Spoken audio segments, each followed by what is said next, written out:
What's going on, guys? It's your boy John the Liquidator coming back with another video, and it looked like this Project B basketball league is not done yet. Guys, for this one here, we got to go all the way overseas to Saudi Arabia. Guys, let's get it. Let's go. Something massive just dropped online, and barely anyone's realizing what's really happening here. A former Facebook executive and the co-founder of Skype just threw down $5 billion to create a global basketball powerhouse that could make WNBA paychecks look tiny in comparison. We're talking about average players suddenly turning into millionaires overnight. But here's the wild part. This isn't just about the money. What's unfolding right now is a masterclass in how one league is using financial power to completely redefine women's basketball. And the strategy behind it? Absolutely brilliant. By the time you finish this video, you'll see exactly why every single player, yes, even Caitlin Clark, is standing on the edge of the biggest decision of their career. Holla at your boy, because it's looking like y'all about to break the damn internet, and you want to know what you need. More importantly, you need a good backing. You need a good person in the media, not mainstream media. You need somebody in the streets on the bricks, and I'm here to tell you, I'm on the bricks, your majesty.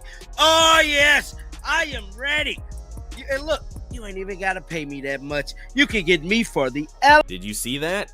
He's literally pitching himself to Saudi royalty on YouTube. That's how serious this money is. People aren't just talking, they're openly campaigning for positions in this new empire. Now, let's break down what's gone down over the last 72 hours that has the entire basketball world spiraling. Project B isn't some hopeful startup praying to stay afloat. They've entered the game armed with $5 billion in funding, an amount that makes the entire WNBA's valuation look tiny in comparison. And here's where things get even crazier. They're not just chasing the stars. Multiple reports confirm they're offering multi-million-dollar deals to role players. We're talking about women who currently earn around $75,000 in the WNBA suddenly being offered contracts worth 10 times that. What? This isn't just business. It's a psychological power play disguised as opportunity.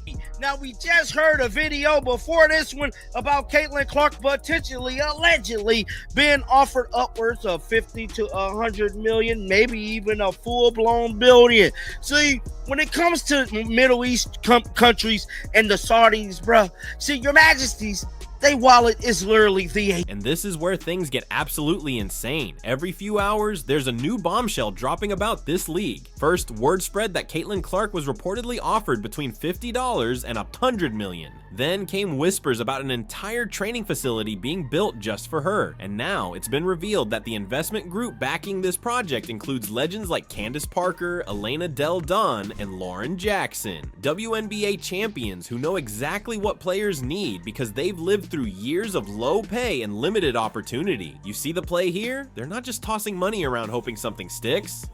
They've pinpointed the WNBA's biggest flaw, player compensation, and they're attacking it with surgical precision. And the timing? Absolutely perfect. Right as the WNBA enters labor negotiations, Project B swoops in, offering generational wealth. This whole Middle Eastern project, this Project B.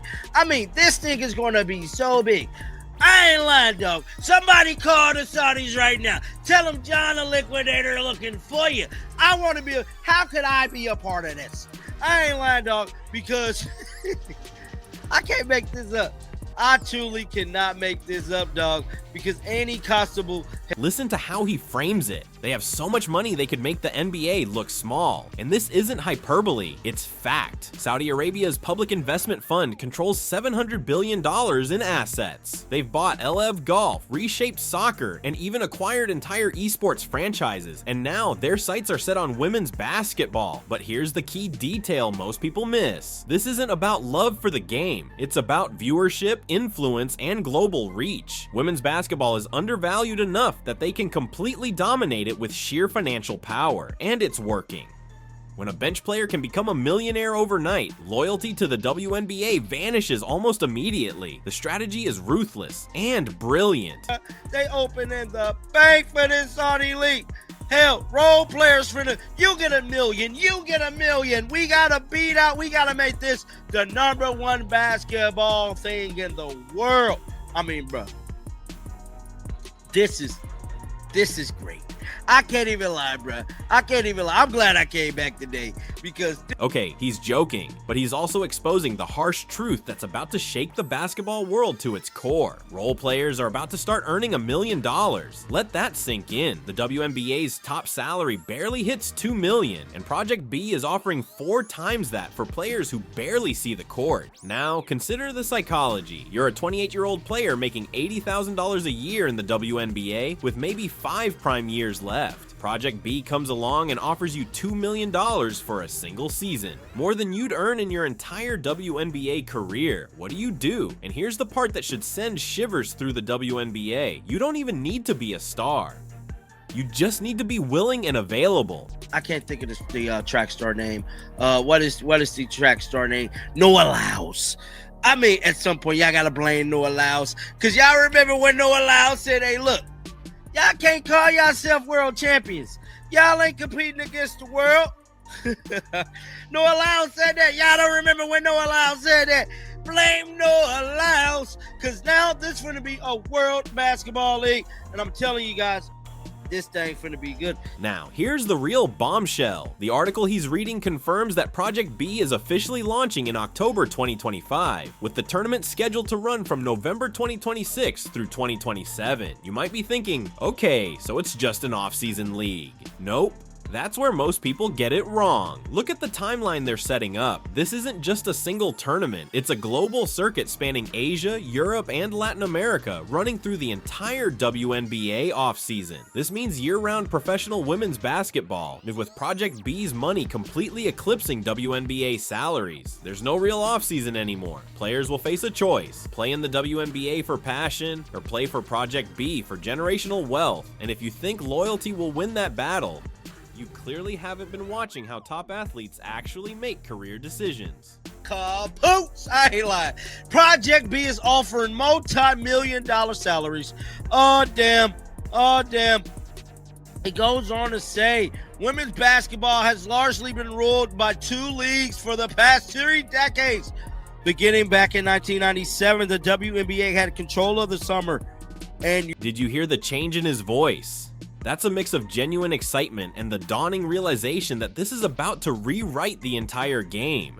Year-round women's basketball might sound amazing for fans, but the reality for the ecosystem is staggering. The WNBA could quickly become just a summer exhibition league, while Project B becomes the true hub of money and opportunity. Chinese leagues that once paid top salaries? Gone. European leagues that tried to compete? They can't keep up. The entire international women's basketball landscape is on the verge of being absorbed by a single Saudi-backed powerhouse, dominating everything purely through financial might. And here's the clincher. Profitability doesn't even matter. Saudi Arabia isn't chasing a return on investment. They're building influence, plain and simple. Now, a 4th major player is joining the Fall Winter League, and that is Project B. Project B is going to be announced in October of next year, a tournament across Asia, Europe, Latin America, beginning in November of 2026.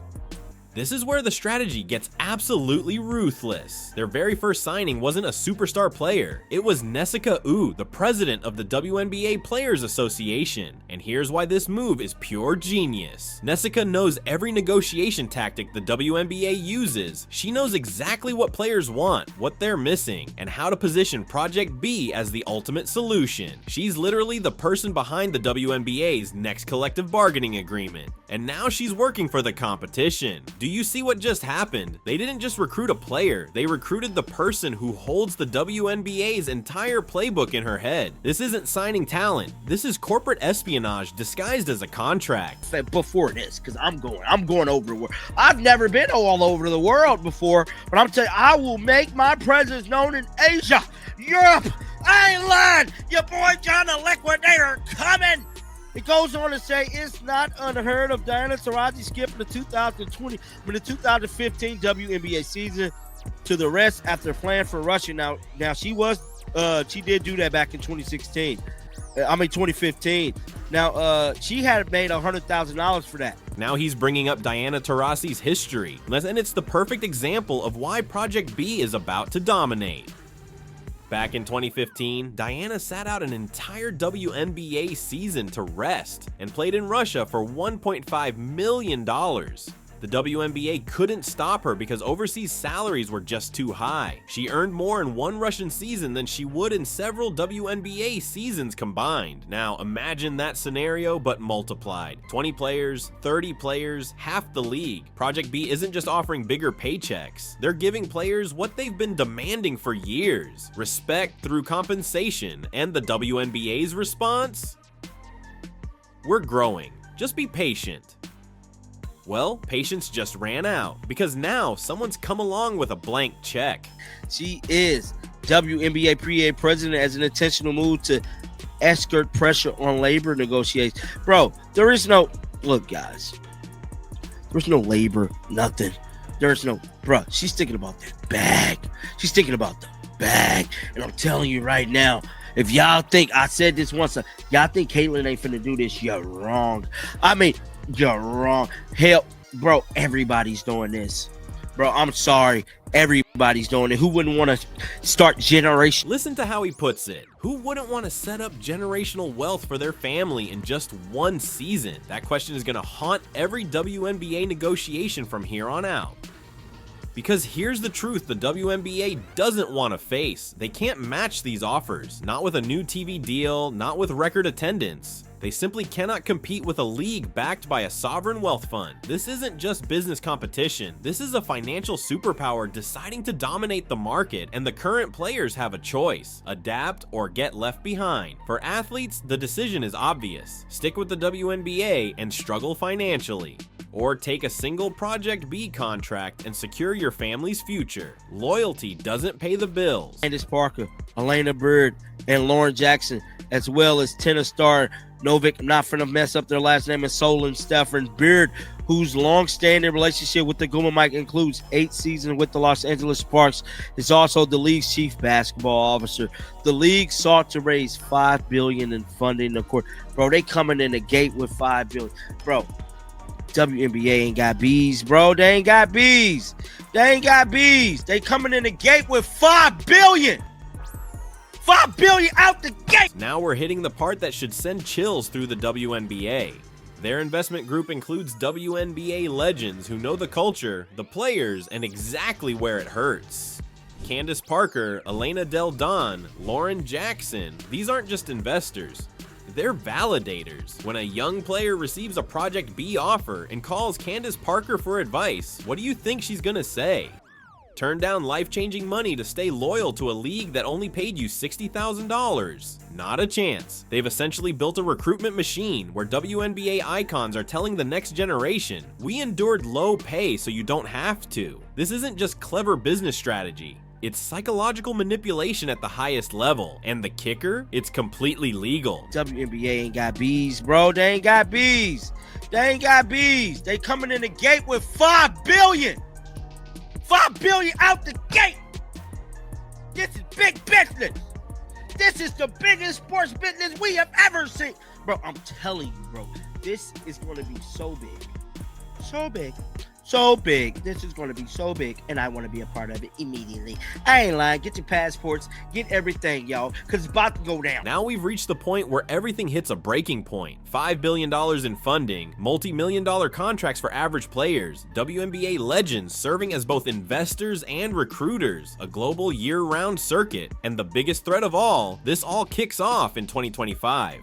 Right as the WNBA enters its next collective bargaining negotiations. Do you see the trap that's been set? Every single WNBA negotiation now has an invisible third party, Project B, offering 10 times the money. Players can literally walk in and say, match this or I'm gone. Suddenly the WNBA has zero leverage. And here's the twist, even if Project B fails, this could still be a win for players. The WNBA will be forced to raise salaries just to compete. But if Project B succeeds, the WNBA risks becoming a developmental league for Saudi-backed basketball. This is the future we're staring at. So what happens next? Does Caitlin Clark take the $100 million offer? Do half the All-Stars jump ship? Can the WNBA survive? Drop your predictions below because this story is only just getting started.